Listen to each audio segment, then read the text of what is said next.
I don't think there is an exact calculation for when you've spent too much time together with your partner. It's more of a feeling that arises that I think we have to follow. And one of those feelings, which is quite easy but difficult, is irritation. So if I start to feel irritated with her for things that are actually not so much of an issue, then I know I've got to take some distance. So that's a really important guide for me. The other one can be a sense of, that kind of after Christmas feeling when you haven't been to work in a couple of weeks and you've eaten too much and there starts to be a bit of self-hatred because you're spending too much time on the sofa in indulgence. It's a really strange feeling because when we quit work and we start the vacation, all we want to do is kick back and relax and have a few drinks and enjoy with our friends. And it's like, when does that relief and release start turning into a form of empty, collapsed, lazy, comfort zone, boring, like a boring kind of hedonism?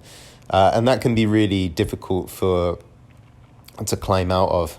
It's kind of like the weed smoking teenage college dorm room moment where you go to the supermarket and get the munchies. Like, it's really fun when the first time you do it in a given month, but when you've done it for 4 or 5 days in a row, a feeling of self-hatred because I'm in the comfort zone starts kicking in. And that's usually because you've got everything that you want in your life is present. Everything that you think you want in your life is present. But it can be quite hard to extract yourself from it. I would also lump, if you're single, I would lump porn into this category as well, like porn and masturbation and overcoming, just as I can do whatever I want, so I'm going to indulge. But if you're with your partner and you're in a phase of overindulgence like this, if you can really pay close attention and notice the moment where the self-hatred starts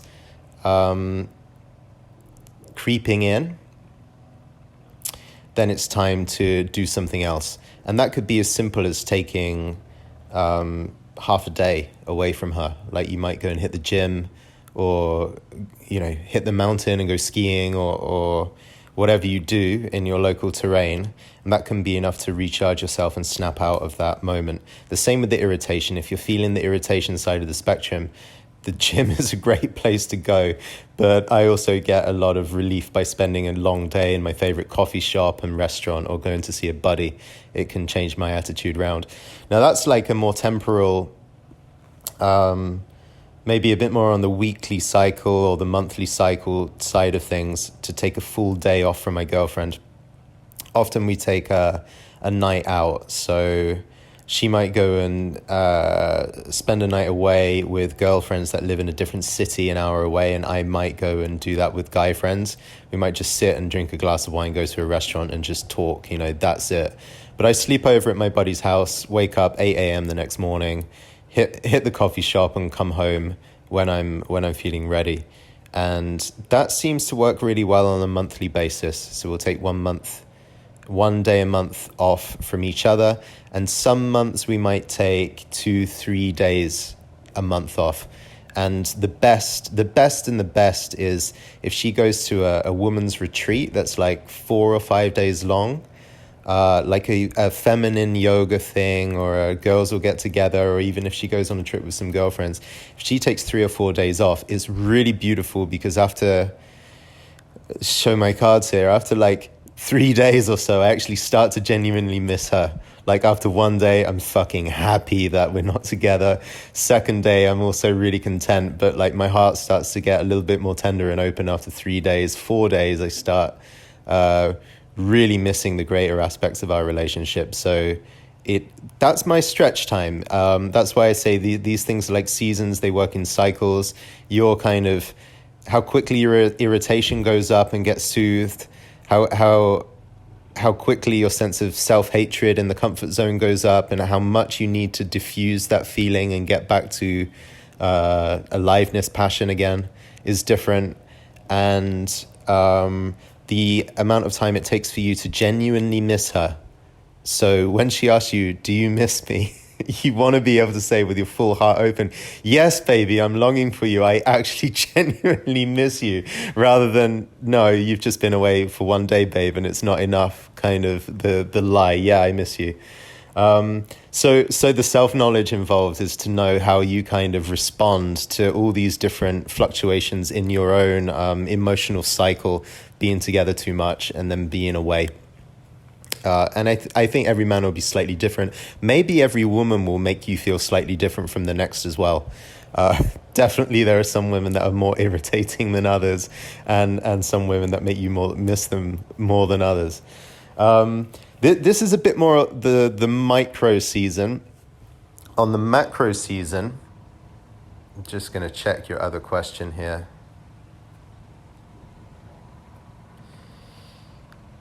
Because this is, I think, just good relationship hygiene, what I've discussed so far.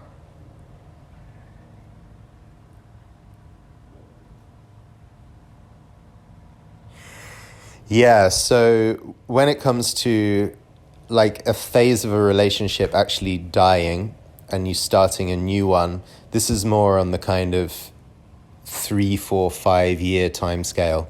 So if I speak to some of the people that I know that have been in a relationship for 20, 25 years, they might say that our relationship has died and been reborn 4 times in 20 years. So there's something about a 4 or a 5 year cycle where something a bit more of a dramatic pause from each other can be good.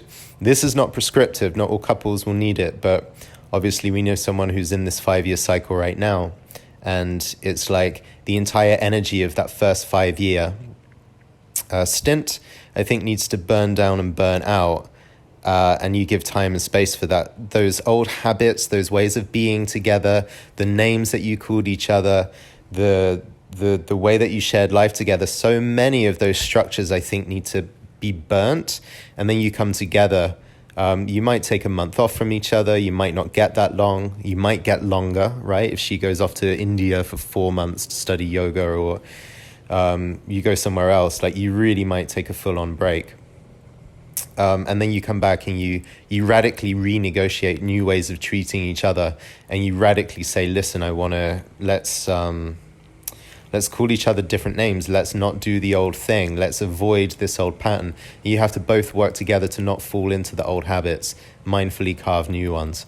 So that takes a lot more space than just a day at a friend's house, or like 3 days off from each other, in my view. Won't she be offended, you ask? Won't she be offended by taking the break? A lot of the time, especially if it's in the first, I find in the first couple of years of relationship, if you say, baby, I need a bit of distance from you, like I'm going to go and spend 3 days in the woods, she might not get it and she might not like it. But this is so important. We absolutely need to follow through on that time, because we need to regulate the kind of irritation or self-loathing that builds up in the system. And we need to come back to a place of missing her, genuinely valuing the sacredness of the relationship again, because we forget that when we're together all the time. If we don't pull away and create that space, despite her protests and her dislike of it, then we're only going to build up these feelings that we don't want. So she doesn't want you to go. You know that you need to go. You're not going. And this is the thing to remember. As you do move to take that break, you're not going for egoistic reasons. So if you think, I'm irritated, I'm getting out of here, I hate myself, I'm getting out of here, it's so easy to get wrapped up inside your own wants and needs. And then you blast out the house and say, you never give me space. You know, you leave on a dramatic note with a bad taste in her mouth. You've got to remember that even though she wants you to stay at home, by you taking that break, you're actually, you're taking responsibility of the relationship hygiene, actually. And if she seduces you into staying at home, then she might feel good in the short term, but she will feel aggravated when your irritation blows up or your sense of self-loathing blows up, and then you blame her on something, or she starts feeling the brunt of that. So it's a really important thing to say, listen, I know that you don't want me to go. I know that you're going to miss me. I know that it's going to be hard for you. I know that you depend on me for this and this, and you hate it when I go and you feel lonely and all this kind of stuff. I need to do this for our relationship hygiene. In the first 2 years, it feels like a betrayal. I think we've just got to do it in the sweetest way possible. And when you come back, she'll always she'll usually perceive what a good idea it was that you had to go away, because you're going to come back with more sexual force. You're going to come back with more love in your heart. You're going to be able to sweep her off her feet with your full heart open. It's so good. It's everything she wants. You know, you leave half a boyfriend and you come back the value of 2 boyfriends. And then she'll be like, oh, that was a really good idea, actually. Later on in the relationship, I find after you've been together for a couple of years, you and her both start to realize what it's like to have a few sexless weeks, or like a boring month, or a period of time that's just wrapped up in logistics and there's no intimacy, and you've sat in the restaurant together where actually you both went on the cell phone, like all those horrible things that you see other people do and you say, I never want to be like it. You both catch yourselves doing that. And when she slept in bed next to you, and you know, she's seen you be sick, and she's seen you not put effort into your shaving or the clothes that you're wearing, and you're not having sex and all this kind of stuff, she starts to give hints like, I think you should go away on a personal retreat, because this is not, you need to recharge for the sake of our relationship. And then she that's when a girl starts to hit a place of womanly maturity in my mind, where she's like, I'll take some self-sacrifice because I know that you need to go. And that tends to happen more and more as the relationship goes on. I find then it's like I want to stay in my comfort zone a little bit more. But she starts becoming on board. I think the most important thing is to be very loving when you say that you want to leave. I'll just add to this, most relationships pre-COVID, and COVID was a really interesting challenge for long-term relationships. Pre-COVID, most modern people would already need to go and travel for work. So a general year in relationship, unless you're absolutely submerged by work and children, most people have time for a weekend away. Most people will go on some kind of retreat or business trip. Some people will want to go and do professional training in a different city and need a hotel for 3 or 4 days. The flow of modern life actually builds in a lot of this missing time, and that can be a good thing. What the flow of modern life is less good at is to give you enough time off to sit together and do nothing. So if you go and do a 4-day seminar in a different European city, let's say, and then come back, one of the absolute killers, I think, in relationship is taking a week off from your partner, or a month off, or 3 days off, coming back together in that place of missing each other and heightened polarity. You've broken the habits. But then if you go straight back to work without having that reconnection ritual, which usually is going to look like really good sex, if there's not time to factor that back in after you've been away, you lose all the fruit of being away, relationship speaking. You lose the heat and the polarity that was gained for sex. You lose the trust and the closeness and the intimacy that would have been gained for you being away, and you actually start to create more distance from each other. And we see it a lot, I think, a lot in these movies of like 40-something-year-old couples, both of them at the top of their profession, and both the man and the woman are so busy, always on business trips. They never reconnect with each other, and that will kill a relationship actually.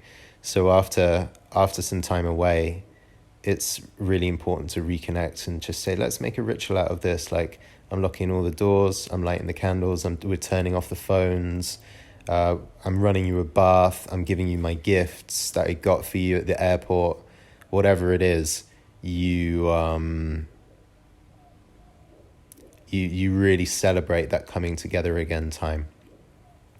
By the way, in the tantric training that I did, and this is quite a few years ago, they used to recommend that the male and the female partner would live in separate houses and never actually live together, they would recommend them living 7 miles away. For some, I don't know where they got that number from, but living at least 7 miles away. And after every time of making love, within 2 hours of making love, the man would go and drive somewhere, maybe something like 60 kilometers, and be away from her. And apparently that was needed for the deep energetics of creating polarity. Yeah, okay, we made love, we had some cuddles, we shared our feelings, and the man would go away, and then he would do some yoga, stand on his head and meditate on the after effects of the lovemaking and the intimacy. And he would use that cultivated energy that he got in the lovemaking, and he would go and sit somewhere and meditate on that. And he would revisit her maybe the next day or the next week. To live the full tantric couple lifestyle, you can really build the sexual charge and the love that you have for each other enormously, because so much love happens when you're not together. You it's like throwing kerosene on a fire, the longing to be back. It's like keeping yourselves in the first 3 weeks of dating, but for years, kind of artificially shaping a relationship so it feels like the first 3 weeks of dating carried out for years. But most people in the Western world don't have the time or really the resources to live that kind of life.